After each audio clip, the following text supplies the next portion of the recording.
I've just finished the single player campaign in Iron Harvest, so I think it really is now time to do my review. Although, as you could assume by the title of this video, I think this is an amazing game. I think that Iron Harvest is amazing to look at. It's got a brilliant art style, fantastic sounds, great gameplay, outstanding longevity and replayability, and in the case of the single player campaign, which you can play in co-op mode as well, it's really interesting, thought-provoking, got great characters, really good voiceovers, and a gripping story. Quite simply, if you're watching the gameplay in this video and you're just a little bit intrigued, whether you're a fan of RTS, real-time strategy games or not, you should buy this game. At the time of writing this review in early November 2020, Iron Harvest is PC only, but it is coming to console, and when it does, I'll definitely be buying it again for my PlayStation 4 or hopefully, you never know, a PlayStation 5 or Xbox Series X. But even if you haven't got a gaming PC, but you have got a crappy old laptop or a crappy old desktop, Iron Harvest plays excellently through Nvidia's game streaming service GeForce Now, which is how I play Iron Harvest. Let me take this back a little bit, because if you're still watching this review, you're probably thinking about getting Iron Harvest and you want to know a little bit more about the game before you invest your hard-earned money and time. So here we go. So Iron Harvest is set in Eastern Europe after the end of World War I. However, in this universe, although many aspects are the same of ours, instead of tanks and heavy artillery being the weapons of mass destruction of the Great War, giant mechs were. Nikola Tesla invented these auto machines before the war, hoping to take away many of the dangerous and drudgery type jobs that people had, but the powers that be took his once peaceful machines and turned them into weapons of war. And then Tesla retreated to his fortress city, the factory, and remained there while Europe fought a war that cost millions of people their lives. The Great War ended, and a couple of years later is where Iron Harvest begins. There's an uneasy peace between Saxony, which is Germany in our world, and Rusviet, which is a Russia that hasn't had a communist revolution, and Polania, which is Poland in our world, and Polania is occupied by enemy troops. However, dark forces are at work and the conflict becomes ignited once again. What's special about the campaign, which is separated between 3 chapters of about 7 missions each that will probably take you about 30 hours to complete depending on your skill level with RTSs, is that it cleverly does at least a couple of things while also keeping you entertained.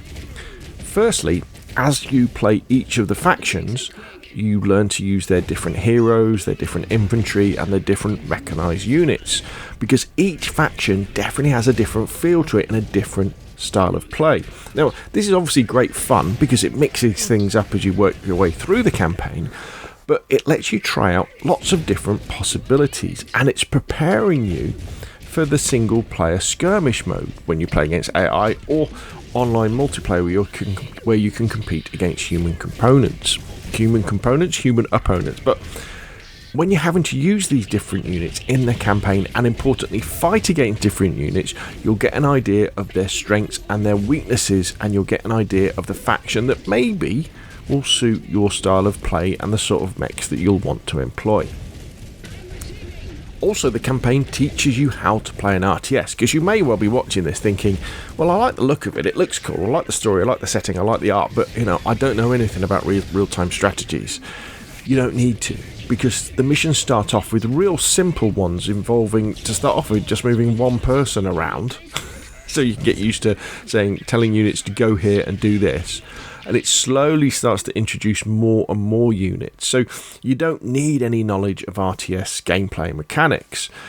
Now, what could happen though is if you're a hardcore RTS player, and you still play RTSs now and play lots of them, you might find the first few levels of the campaign a little bit boring because of this, because you'll be like, well, I know how to do this. But for someone who has played very few RTSs, basically Sudden Strike 4 and a few things many years ago, this was a really good refresher and a really appreciated kind of tutorial as well. And as I say, it gradually introduced more and more units and more difficult challenges that really force you to think about the tactics you're employing. In terms of the units you deploy onto the battlefield, but also the way you move them around. Because of the way that Iron Harvest limits the amount of units you can have at any one time, you have an upper limit of you can only have so many mechs or so many infantry or so many guns, that sort of thing.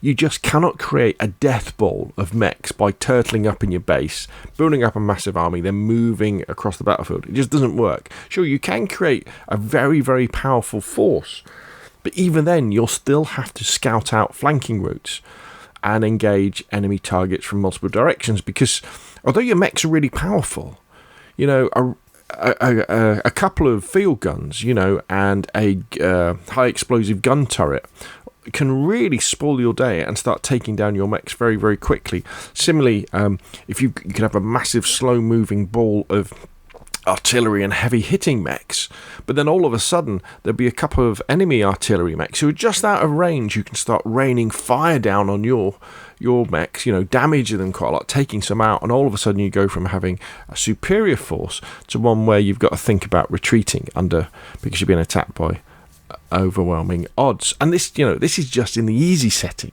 because trust me when I say that although Iron Harvest teaches you how to play an RTS, it is really hard and challenging, and I had to restart multiple levels multiple times because I would push too quickly for an objective without considering the tactical and strategic risks. I think, if I just go straight up there, I'll get to their base. I can't. How can I go wrong with all this armor that I've got?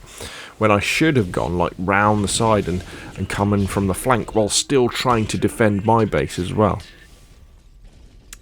All of this would be moot, though, if the campaign levels weren't any good, and most of them are excellent. And there's a real mix of experience as well. There's some levels where you just play as one character, and you're just trying to stealthily move around the map to achieve your objectives. And there's others where it's full-out mech war, where you have your workshops and your barracks pushing out all the resources you need to capture enemy buildings, destroy their forces, capture their bases, and achieve all your objectives. What's also especially clever is Iron Harvest's timeline, because although it's set after World War I, the campaign story jumps backwards and forwards in time. In one level, it even takes you right back to the beginning of the Great War. And this really fleshes out the characters and their motivations. Why are they the way they are later on in the game? And I was really surprised how excellent this story and this characterization was. And we don't just have the campaign, there's also the skirmish and online multiplayer mode where you can play on several maps against AI or human opponents, and that's an absolute blast. Skirmish and online, I think, are where you're going to be spending an awful lot of time during and after completing the campaign, getting to really know the different factions and their units. It's almost like, especially skirmish where you're playing against AI, it's like a sandbox where you can try different units, maybe that you haven't used that much in the campaign, really push their limits and see what you can do with them. And you can also try out different play styles, again, to see what suits your style and try different things. There's challenge missions where you can be put in a very tricky situation, often with limited options and limited resources. There's a whole codex or a wiki where you can learn about the backstory of Iron Harvest and the 1920 plus world, because that backstory or lore behind Iron Harvest also raise it to a whole new level. Iron Harvest exists in the 1920 plus universe, which is a creation of Polish artist Jakub Rosalski, previously also used in the excellently received Scythe board game. Jakub's artwork is beautiful, thought-provoking, and above all, believable. These mechs are not futuristic Dander creations from a different era. Iron Harvest's 1920 plus mechs are ungainly, they're dirty, smoky, they wobble all over the place, they're monstrosities that feel firmly rooted in the World War I and post-World War I industrial era. They're not at all out of place fighting next to cavalry or infantry and across farmland and 1920s towns and cities. Iron Harvest developer KingArt Games have committed also to keep updating the game with weekly updates, and I haven't even mentioned the progression and reward system. In conclusion then, Iron Harvest is way more than the sum of its parts. It's a crying shame it hasn't received more press attention than it's had, because it's an amazing game, and I think it'll appeal to anyone who likes the look of it, whether you're an RTS player or not.